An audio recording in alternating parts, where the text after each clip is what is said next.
My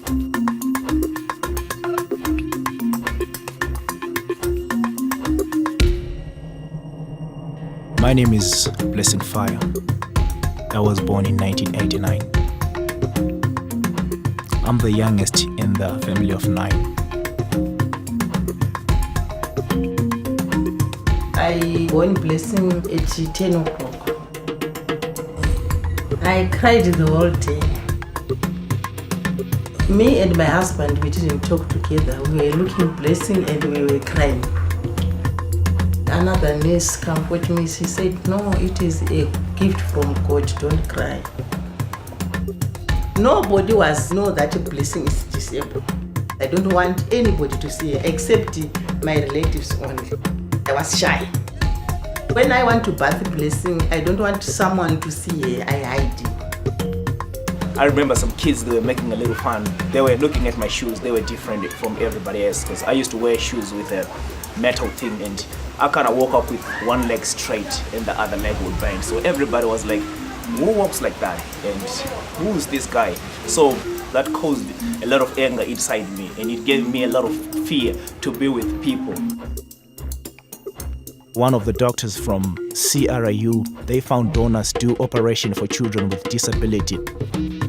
On my right knee, they actually put a metal pin. My foot used to get tired very easily, so I would use my hands to walk on a handstand or do cartwheels whenever I want to get to another point. And I remember my brother was a gymnast. He's the one who came up with the whole idea of me walking on my hands. He said, can you try a handstand? So when I tried to do a handstand, I just found myself going down on my elbow, and I went on the other elbow, and my legs were just up. So I just began to do tricks with my hands. When I was 14 years old, my brother introduced me into dance. I was worried, but he comforted me. He said, Mama, don't worry. Because I said, your feet are not fit to dance. One is 3 toes. Another one is 2 toes only. Another leg have a pin. So, Blessing, why are you doing this? He said, Mama, don't worry.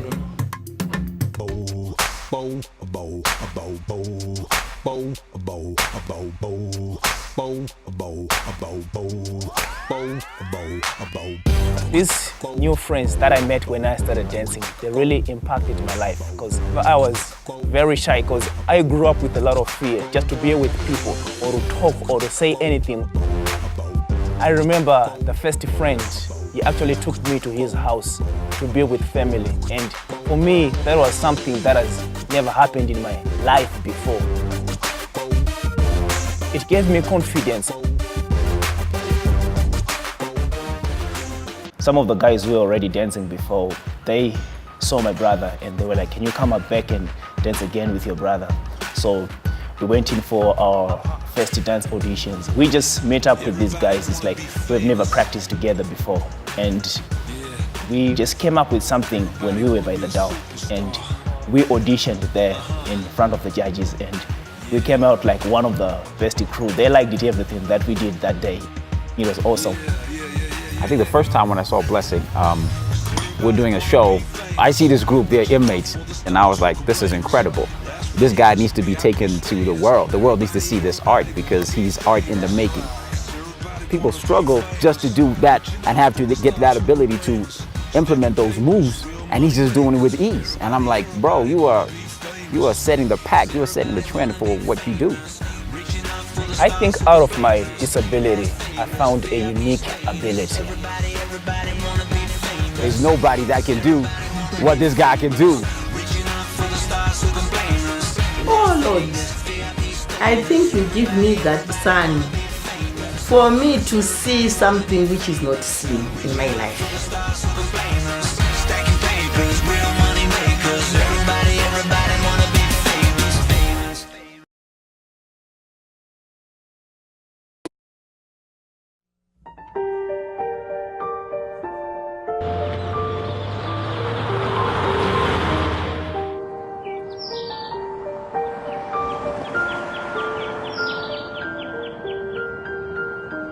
I often wonder how my future would look.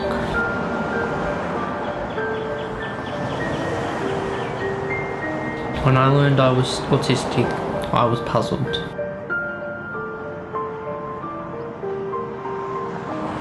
Does God have autistic moments? I know that I behave differently from boys my age. Sometimes I make sounds that people may not like. The world is also very noisy.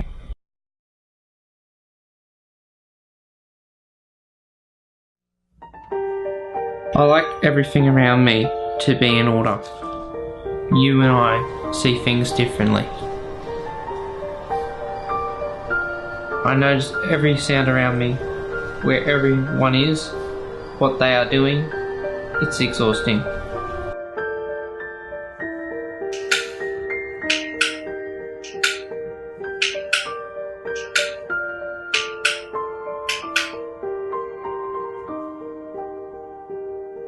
School called me again today.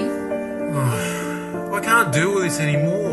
He's our son. He doesn't listen. He's probably listening now. Our lives have been a struggle because of this. We can't give up. What about his brother? His brother's being bullied as well. He feels isolated. He has nightmares. We're seeing John, the psychologist, again next week. How do my neurons connect? Why are they different? Escape.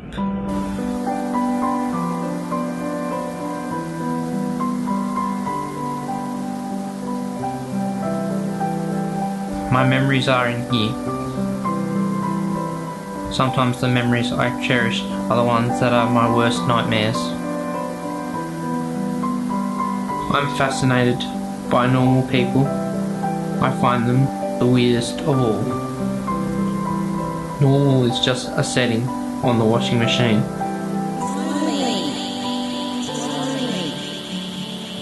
It's always a struggle. Don't give up on him, even my work hours. He's our son. He's our son. He's our son.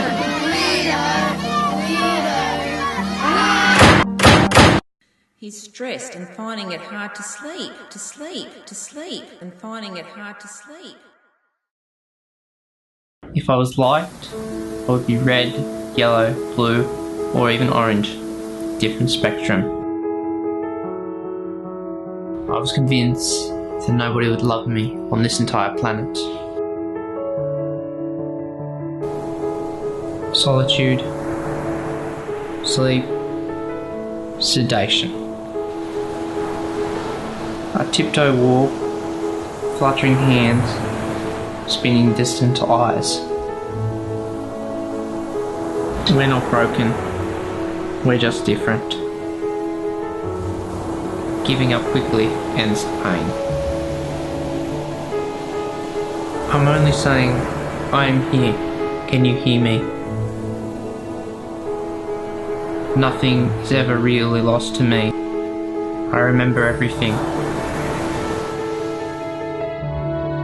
Sometimes lost in a crowd, sometimes hiding in it. I want to paint with sunlight. Sunlight is painting. Sometimes I don't connect with everyday life.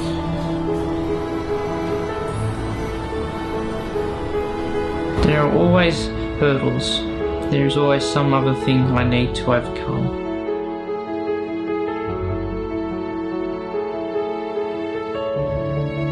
It makes my moment to know that I have accomplished something. I'm Marcus. Autism has changed me because I've had to learn to cope with different things. Without the autism, I wouldn't be me. I've grown up.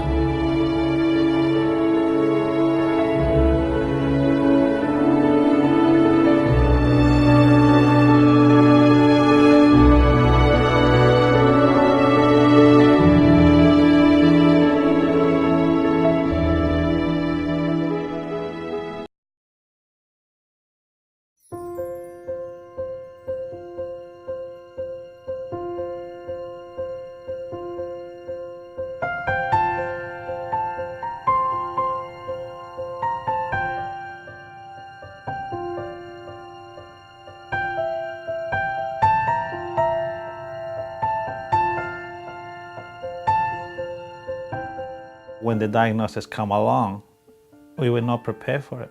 And it came from my wife just doing inquiries over telephone line regarding about how to assist Maya with his social skills. And the person on the other line said whether she had another relatives. And we said, yes, she does. And she started describing my son, Eric. When they started describing Eric, the other person on the line started ticking a few boxes. Either she knew what autism was or she just knew something about it. And she then recommended my wife to call a group, an autism support group. And that's probably the first time the autism came into my family. You have dreams for them, what they're gonna be when they get older, and it's very shattering when the reality hits. When the diagnosis started, we started spending a lot of money. From trying to move to North Sydney, in between the year, we started moving to Centrelink because we exhausted all our savings and we exhausted whatever we had left. So I started working 2 jobs, one in daytime and one at night. I slept on my car and I only managed to see my family in the weekend, but I did not want to fail of being a provider. I did that for about 6 months and eventually you wear out, you get tired, you start getting bitter and angry, and my marriage struggled. While my understanding about autism, it also struggled, and what can I do for my own children, I struggle even more. But you want to be able to hear your son's voice when he calls you dad or wants to give you a hug. And that was taken away from me. I couldn't. My son was nonverbal. He was severe in the spectrum in his own well. It made it very hard when you go around to birthday parties or you go to the park or you go to family and you can hear all the other kids saying, daddy, dad, but I wasn't hearing mine. And my daughter being verbal, she kept asking me, what's Eric saying, daddy? What's Eric saying, daddy? And you become like a translator. You start telling her that she's saying, Maya, your brother loves you. And your brother wants to play with you. But she has the right to hear her brother's voice. And I have the right to be called dad. But autism took that away from me. And it was hard for me to deal with. But we put a lot of work and dedication. All those uni students that were in the room, day after day. We got scratched. Eric makes statements, he banged things. But we went past by it. We said, I'm not going nowhere. I know you're struggling and I'll be here to help you. I will be here to help you. We're gonna play, and through play we're gonna build a connection and a trust and a bond. And that was in early 2014. About after doing a year of therapy in the rooms, one day I come from work, I went through the door, opened the door, and I saw my son on the couch lying down. And for that moment, from my peripheral, I could see he got up. I looked at him, and then he looked at me, and he just walked towards me. Like a natural instinct, I hit the ground, put my back down. He came to me, and I got a hug. But I swear that at that moment, I heard, I love you, Dad. Happy birthday, Dad. Merry Christmas. You're my friend. And don't give up on me. And that's all I needed to hear. While the diagnosis still says that it's still a 1.5 in the spectrum, severe in the spectrum, we don't focus on what the diagnosis will say. That's a starting point. We know where Eric is at. All those little goals are small, but they are meaningful. And we know that on those ones, we're gonna build the skills they might need. So my children, today they're still going with the journey. And I know it's gonna be harder, but I have learned that I gotta be there because they need me to be there.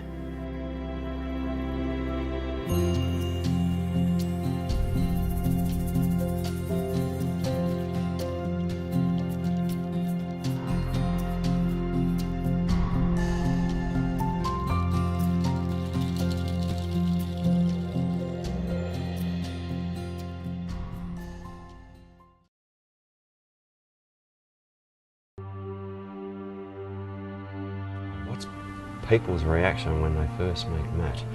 I think they look at him with sympathy and overcompensate for it. Sort of a suppressed fear. They don't understand, or the majority don't understand what it is that's making him the way he is. I think they should approach him like they would anyone else they meet for the first time or one of their friends. How do you want people to treat you?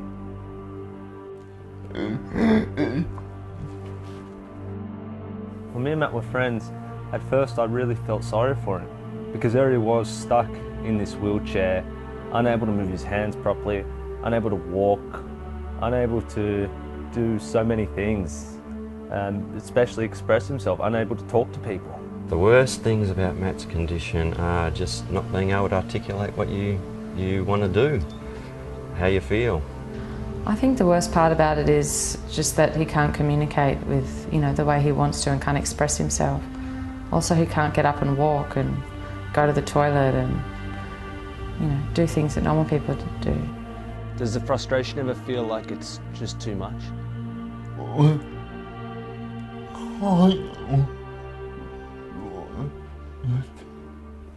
Did you just say you kind of like it?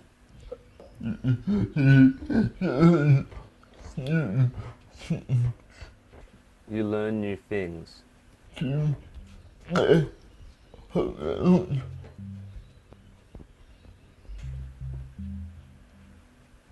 So what you're saying is you like the challenge.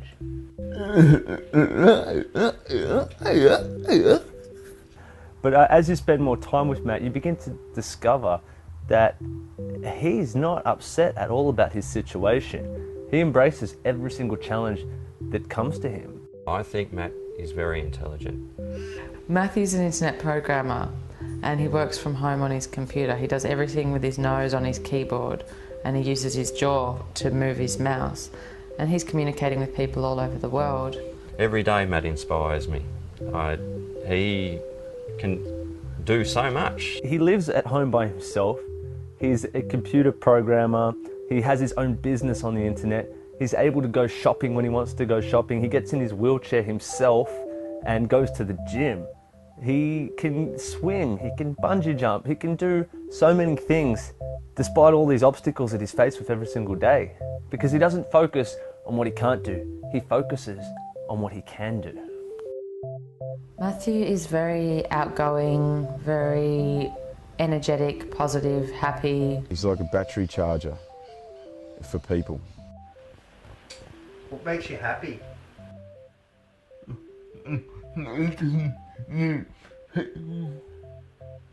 It's interesting to see how many people Matt affects when you take him out. I think people are just inspired by him because he's just got such a huge smile and such a joyful presence. He is a bit of an example for a lot of people of someone who is so positive in the face of such turmoil. Well, Matt's taught me a lot about life. I'd say probably the most thing that he's taught me is that, it doesn't matter how hard things get, there's always a way out. There's always a way to do things, and it's always about your frame of mind. What Matt has taught me about life is that there's no such thing as limitation or impossible. It's all about your attitude, and with the right attitude, if you believe in yourself, you can do anything. He shows everyone in the world, everyone that comes into contact with him, that you can be happy despite your situation. He's living life, and I think the rest of us should have a good look and try and live our lives.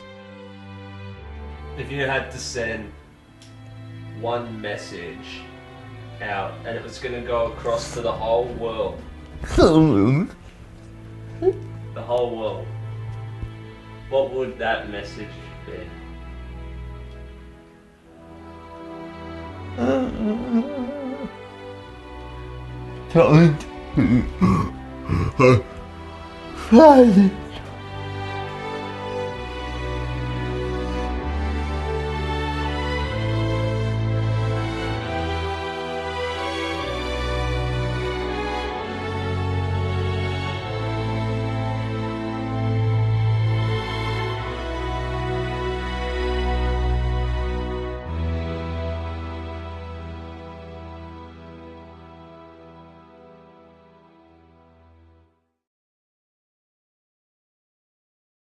When I first saw James, my reaction, like everyone else's reaction, you see the cerebral palsy, you see all that. It's just a normal reaction. But it doesn't take long not to see it. And I've got to say now, I don't see it at all. He's not. He's an asset to the team. Basically, he's not a token worker. I just don't see it, and that's my honest opinion on the whole thing. And I think, the old saying, don't judge the book by its cover. It's a good saying, and it's a fair dinkum one too. I just don't see that with James at all. I think that the misconception about me is the way I talk. They don't think I got it all together, which I have. And when people hear me, they're not willing to give me a go. I think they'd be very surprised in what I can do.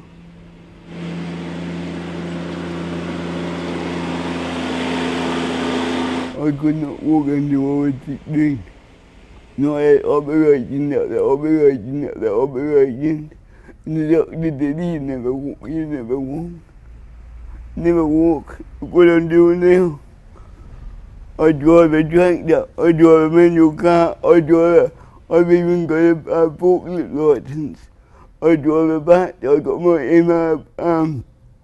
bat driver license. No, and no matter how long it takes me, I will always get there. Always. I felt that James, with his background, his family and everything else, I think he needed to go. I think someone had to maybe give him a go. It's only fair. And the man just went on and proved to himself that he doesn't need a hand. He's just a tough type bloke, really, A lot of people, I shouldn't say this, but I'm saying it from the heart. A lot of people didn't want me down here because they thought I couldn't do the job, but they let me in the door and I proved you wrong. People can be nasty. People haven't got empathy. People can't walk in someone else's shoes. And I think once you think that way, it's a simple thing, once you think, hang on, let's stop this whole thing and say to yourself, I've got cerebral palsy, I've got no support. And then you can start feeling a bit of empathy towards someone. And if they can go ahead and help themselves later, well, what's so bad about that? I just don't see looking past all that. Why can't you look past all that? Initially, yes, you do see it. You do see the disability. You do see it. It's hard. It's just being honest. Like a child looks at people. Children look at people. If they're walking funny or something. It's a normal thing. It's a normal reaction. But you've got to see past it. Once you see past that, it's fine. And empathy. And the world's got to change. It's got to change. And I still see it a lot now. They judge the book by its cover, and they don't. They just can't see beyond the disability. Like, I drive trucks. I've done a computer course, and the computer course, I got an award with my computer course. I was doing it 5 days here, and going to tech every day, and I never forget, till the day I die, I walked into the classroom and the teacher said to me, what are you doing here? I'm here to do a computer course. I just can't believe where do these people, they make contempt. Because of James, I think now these people can have a go and do things in life. And I don't sort of pity people anymore. I don't pity people. All right, you got to face value, never judge the book by its cover, and they can have a go. And James has changed me that way.